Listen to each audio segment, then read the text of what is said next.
Welcome to my channel. Today we're diving into something that might just change how you experience your days.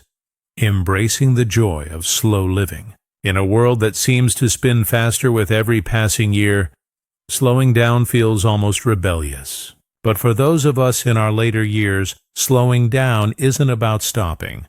It's about savoring. It's about creating a rhythm that nurtures your body, calms your mind, and fills your heart with gratitude. I've learned that peace isn't something you chase.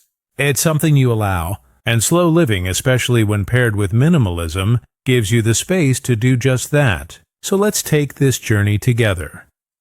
One mindful breath at a time.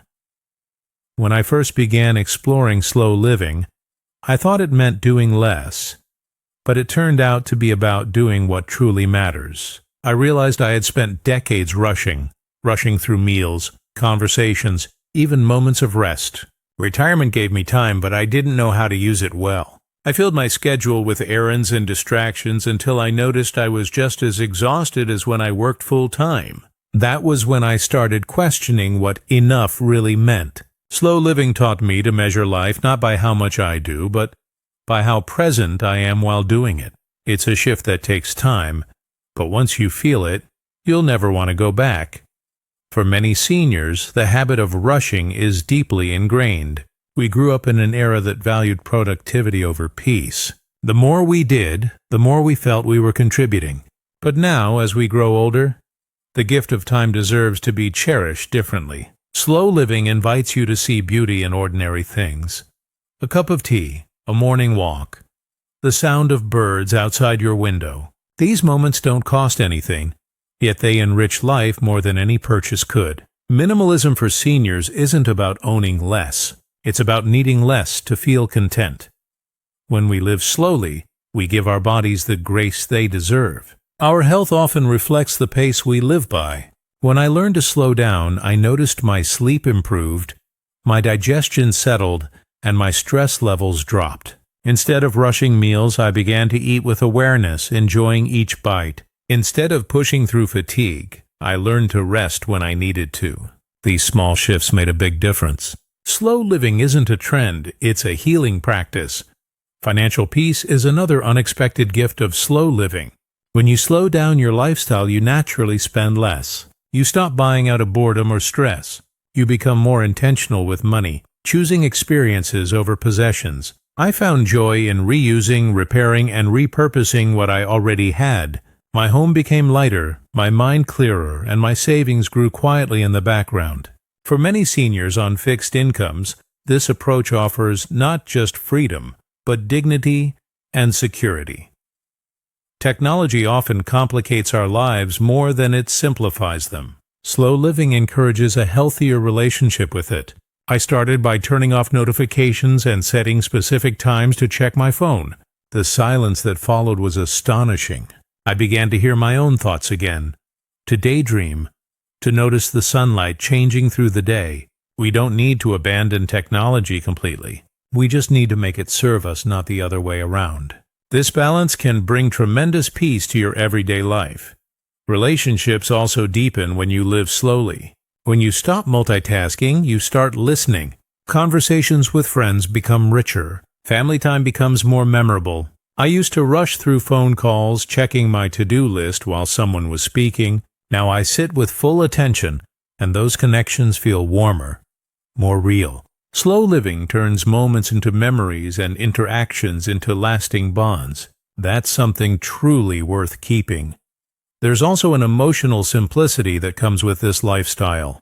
When you no longer feel the need to chase everything, you start appreciating what's already here. You stop comparing, competing, and start contenting yourself with enough.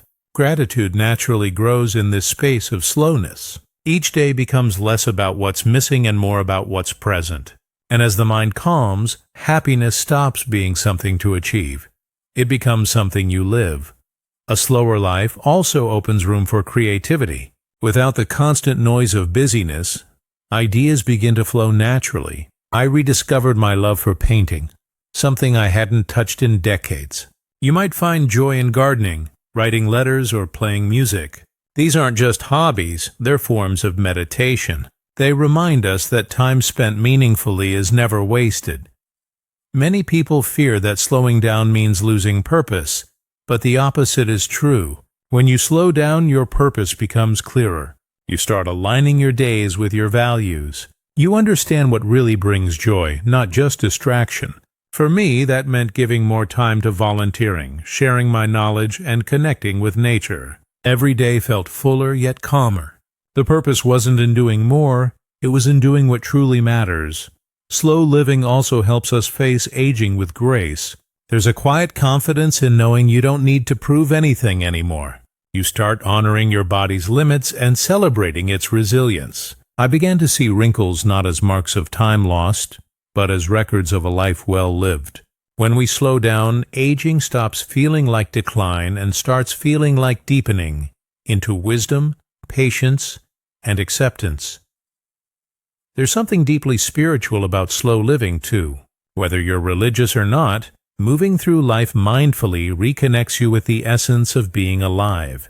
You begin to sense peace not from external achievements but from inner stillness. For me, mornings became sacred. A slow cup of coffee, gentle stretching, and quiet reflection before the day unfolds. These rituals became anchors of calm in an unpredictable world. Of course, embracing slow living isn't always easy. We live in a culture that glorifies busyness. Even in retirement, people ask, "What are you doing these days?" As if stillness needs justification. But over time, you learn that your worth isn't tied to productivity. Rest is not laziness, it's restoration. And once you internalize that truth, the pressure to keep up melts away.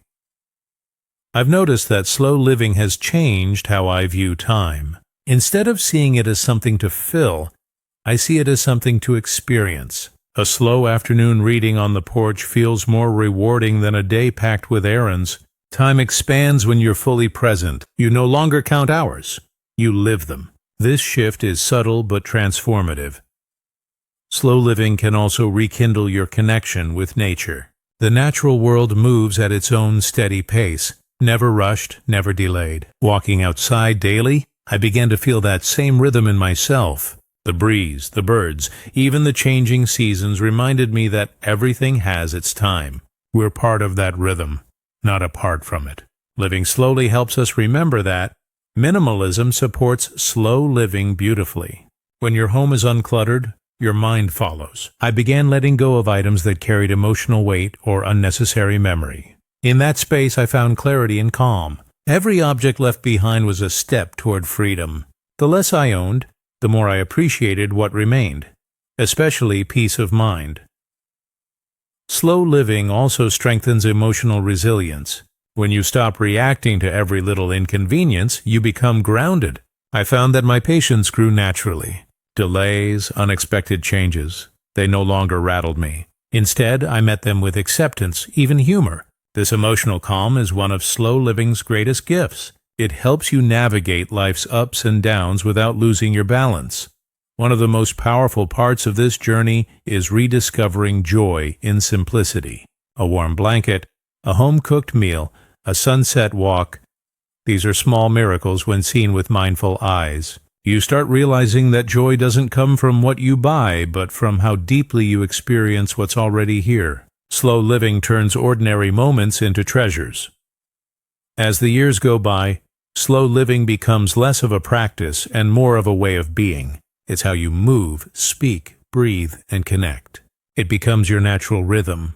You no longer chase the next big thing. You savor the now. And in that stillness you find freedom. You find yourself.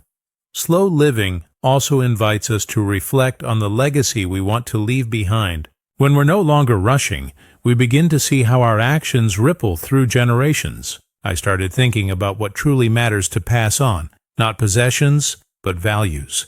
Patience, kindness, gratitude, and mindfulness became the treasures I hoped my children and grandchildren would inherit. By living slowly, I show them that life doesn't have to be a constant race. It can be calm, thoughtful, and deeply fulfilling. That kind of legacy is timeless. Another gift of slow living is the way it helps us rediscover self-compassion. Many of us spent our lives caring for others, often neglecting ourselves in the process. Now it's time to turn that same gentleness inward. I began talking to myself the way I would to a dear friend, without judgment, with kindness, and with patience. When you live slowly, you have the space to listen to your own needs. You realize it's okay to rest, to take breaks, and to simply be. Self-compassion becomes not a luxury, but a necessity. Finally, embracing the joy of slow living reminds us that happiness isn't found in the future. It's right here, in this very breath.